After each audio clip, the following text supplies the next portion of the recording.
I hope you can hear me clearly.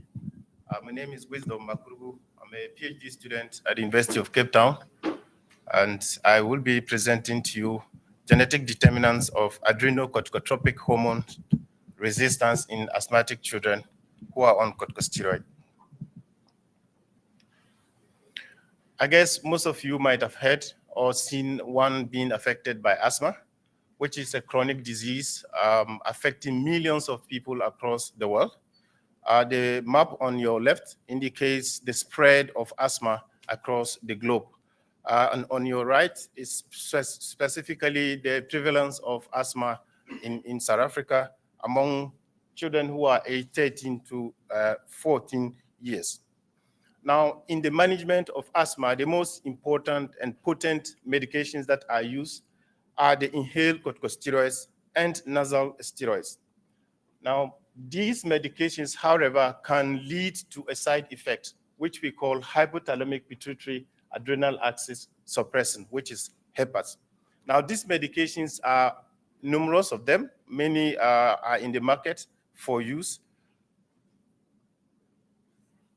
Now, under normal circumstances, when there is an environmental stress or a stimulus, the central nervous system will signal the hypothalamus to produce corticotropic releasing hormone together with vasopressin, which will stimulate the adrenal gland to produce adrenocorticotropic hormone, which is ACTH. And this then stimulates the adrenal gland to produce cortisol.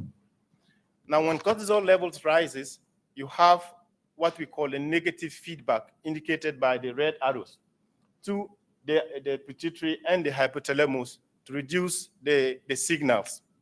Now, with the use of inhaled corticosteroids, which are structurally similar to cortisol, they go to mimic the action of cortisol, thereby also sending a negative feedback to the hypothalamus and the pituitary. And so there's a low level of cortisol that is being produced. As a result, of this exogenous use of inhaled corticosteroids, the normal production of cortisol by the system is delayed. So if these medications are used for a long period of time, then you can have the adrenal gland shrink in size or it gets destroyed. Now, the final step in the production of cortisol involves the conversion of 11-deoxycortisol to cortisol, which is normally catalyzed by 11-beta hydroxylase.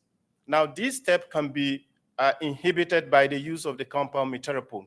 And so the levels of ACTH or 11-deoxycortisol or cortisol itself can be measured and then used to assess the function of the adrenal axis.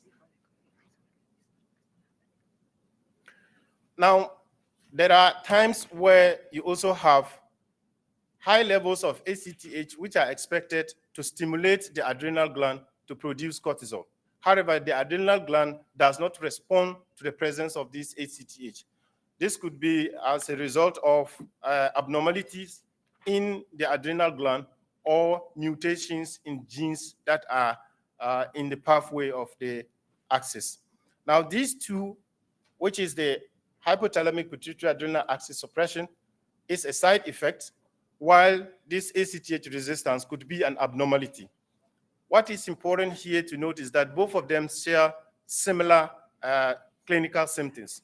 And so it is important to look at genetic variations that might differentiate these conditions.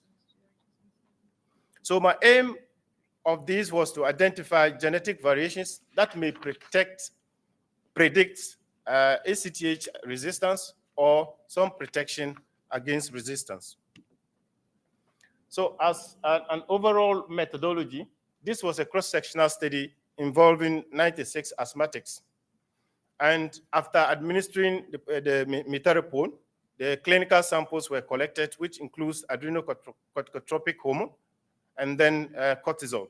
And the saliva was also extracted where we did the sequencing and then obtained the genetic data. Various bioinformatic tools were used for the sequencing, the filtration and analysis of the data. We also collected some covariates, which include the age, the sex, and even BMI Z-scores for association analysis. So we had the basal ACTH ratio, cortisol ratio, and post-miterapone ACTH cortisol ratio, which were measures of ACTH resistance. So this table shows you a number of SNPs, single nucleotide polymorphisms, that were statistically significant with these associations.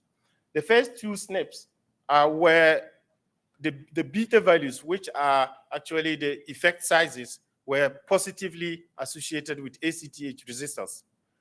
The next two were inversely related to ACTH resistance. As you can see, a negative value of the beta effects.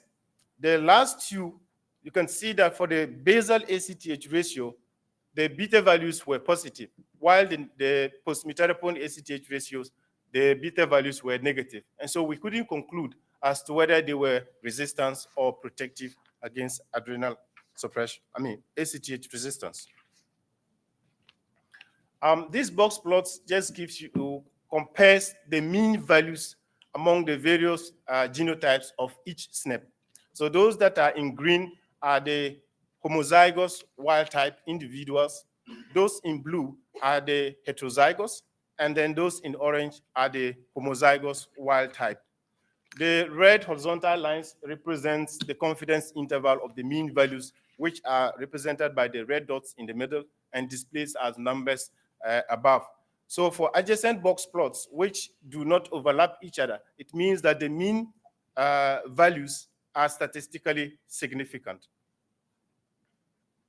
So we looked at some of these SNPs and then the genes, the expression of these genes based at the basal level.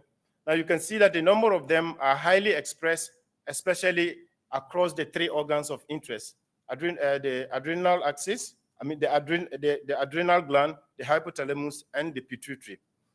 Interestingly, C2ORF53, which was one of the significant genes, is only highly expressed in the testes.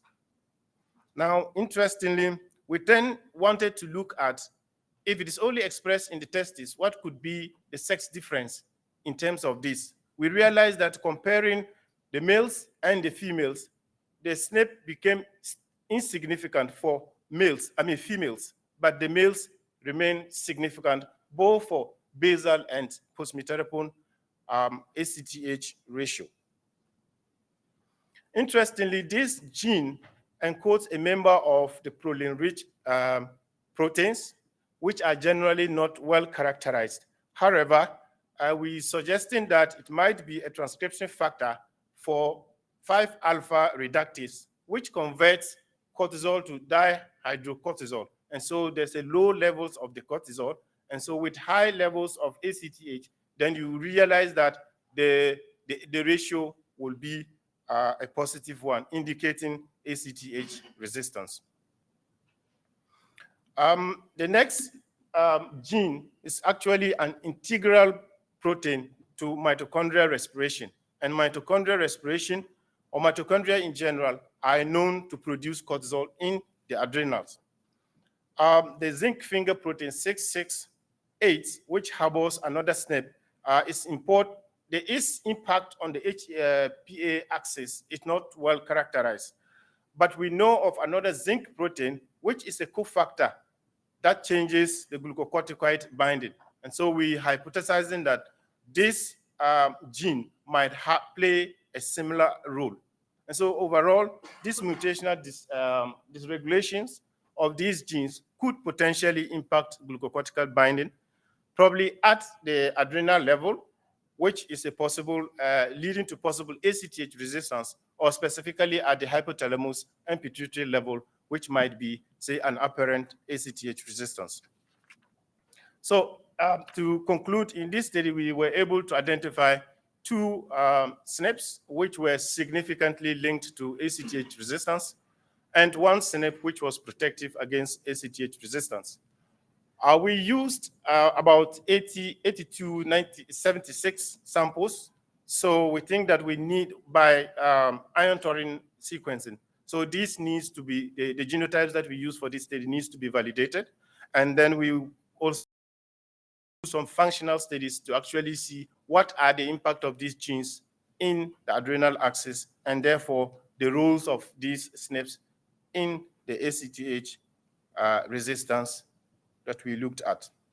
I'm particularly happy to thank my supervisors, Prof. Nicola Mulder and Prof. Zollner, and the number of people who assisted me with this work. I'm particularly thankful to H3A Bionet that have contributed to my studies, and especially ISCB for the travel fellowship.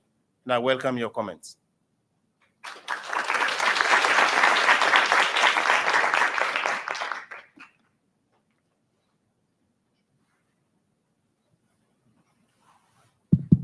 Well, thanks, Wisdom, for this great talk. If anyone have some questions, we have time for questions.